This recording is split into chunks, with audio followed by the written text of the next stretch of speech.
நடிகர்கள் என்றாலே உங்களுக்கு பிடிக்கவே பிடிக்காது. நடிகரை பற்றியே நீங்க யாரும் போகக்கூடாது, அவங்களை பின்தொடரக்கூடாதுன்னு சொல்லுவீங்க. அது அந்த காலம்.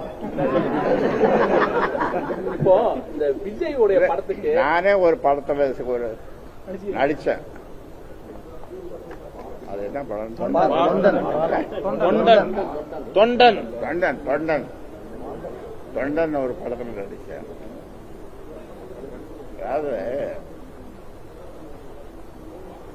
நல்லது நடந்ததுன்னா நல்ல படம்னா பாராட்டும். அது வேற மாதிரியா ஏதாவது ஒண்ணு இருந்ததுன்னு சொன்னா ஐயோ இப்படி இருந்திருக்கலாமேன்னு சொல்லுவோம். அவ்வளவுதான். இல்ல, நடிகர் விஜயோடைய படத்துக்கு சென்சார் போர்டு வந்து இன்னும் தணிக்கை சான்றிதழ் கொடுக்கல. கடந்த 3 நாளாவே ஒரு பிரச்சனை போயிட்டு இருக்கு. இப்ப அவங்க மேல்முறையீட்டுக்கும் போயிட்டாங்க. அதனால வந்து இப்ப தடை உத்தரவும் பிறப்பிச்சிருக்காங்க. இதை நீங்க எப்படி பாத்தீங்க? உங்க கவனத்துக்கு வந்துச்சா? எனக்கு ஒன்றும் தகவல் வரல.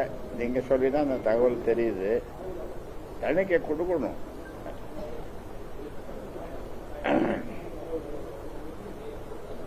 தணிக்கை கொடுக்கணும். சென்சார் போர்டு தணிக்கை கொடுக்கணும். யார் படம் எடுத்தாலும் சென்சார் போர்டு வருது. யார் படம் எடுத்தாலும் அவருக்கு மட்டும் இல்லை, யார் எடுத்தாலும் கொடுக்கணும்.